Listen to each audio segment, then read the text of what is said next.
Hey everybody, today I'm going to be sharing a card with you where I make a scene with inlaid die cuts. Here's a look at the card that I'm going to be making today. That back circle is all one flat piece and just my elephant and balloon are actually popped up. So let's go ahead and get started and I'll show you how I made this. There's a lot of die cutting, so first I started by cutting out a circle shape. This is my largest circle that I'll be using, and I cut some white cardstock from that. I'm also going to use my large circle and my smaller circle to cut out a frame from some black cardstock. I'll just line those up and center them just about right, and then I'll tape them down with some washi tape, and I'll run those through the Big Shot as well. You can see once I pull that out that it's going to be a nice frame that'll go around my larger circle.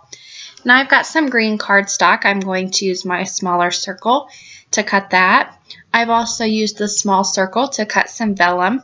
And then I'm also going to use the same small circle to cut a blue piece of cardstock. So I've got green, vellum, and light blue that are all the same size circle.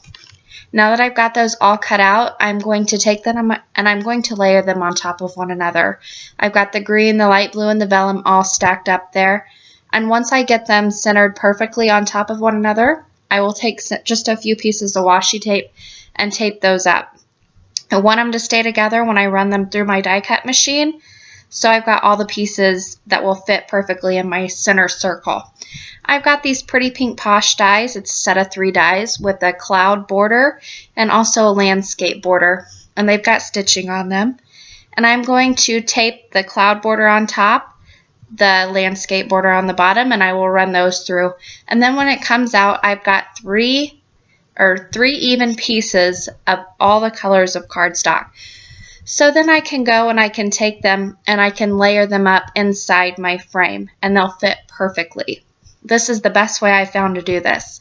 So starting to put together my frame, I've got my black frame there, and I'm going to run some glossy accents along the outside of that. And I've brought back in that large white circle I've cut, and that's just going to be my base.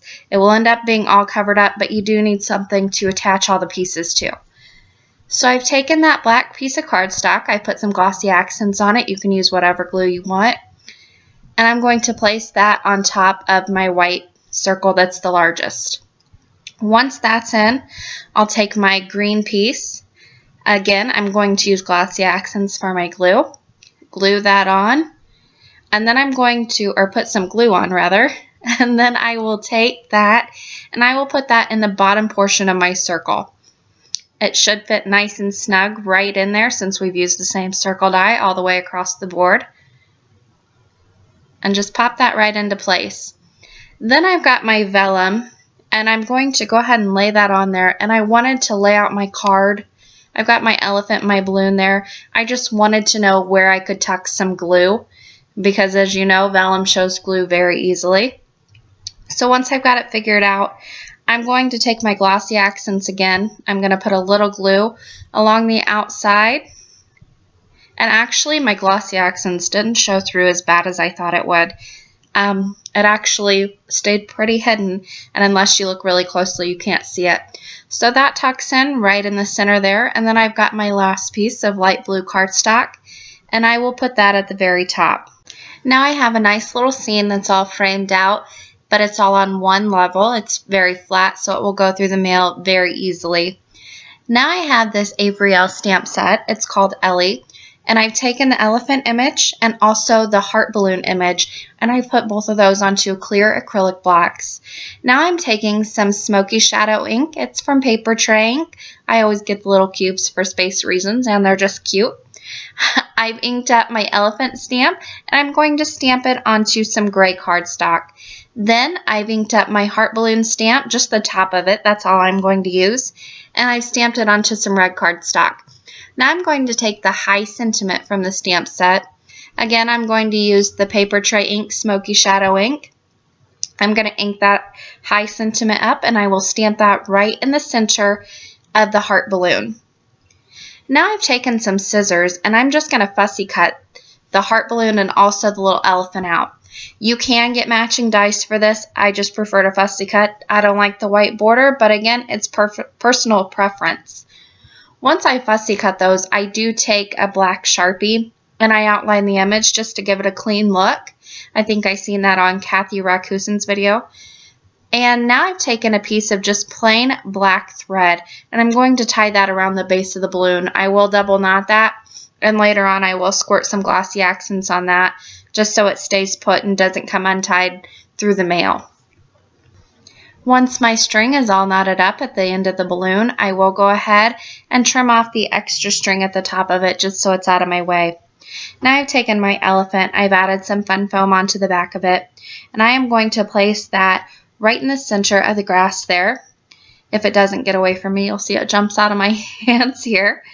I will place it down, and then I will take my little string on my heart balloon and I'm going to tie that around his trunk just so it looks like the elephant's holding on to the balloon and it's floating up in the air.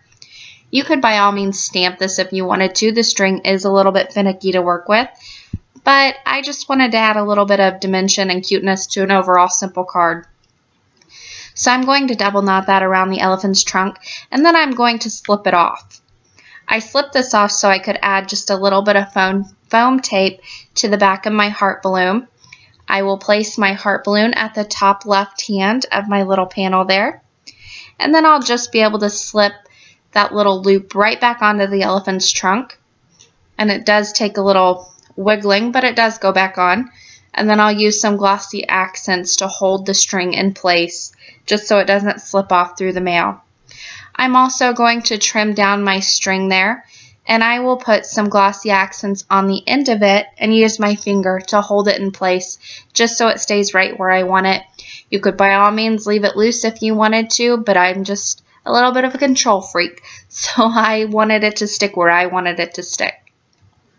Now I've taken my small circle die, I've cut a piece of fun foam with it, put double-sided adhesive on both sides, put it onto my inlaid panel, and then I will attach that to a 5 by 5 inch white card base that I made. So once I had that done, I decided I didn't like the sharp corners of the square. So I took my quarter rounder. You can see my little nugget woke up, so she is going to help me finish this card out. And she actually asked if she could help. So here you can hear her when she asks. What are you doing? You want to help? You help? So we just finished rounding up all the corners on the card base, and that just gave it a little bit of a more uniform look. And then I took my clear Wink of Stella glitter brush pen and I put a nice shiny layer of that over the heart balloon. And I also put a pretty thick layer of glossy accents on it too. This did take a while. I'm working one-handed at this point, so I did trim it down. But you can see it's a little bit cloudy, but I will leave you with a few pictures to show you the finished result once it dried.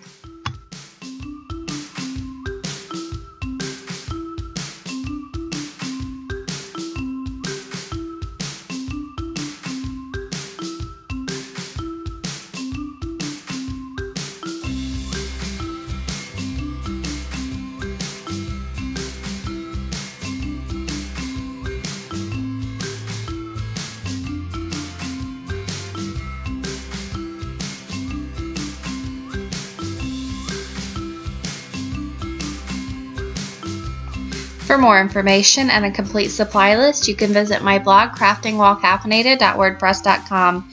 As always, thank you guys so much for watching and happy crafting.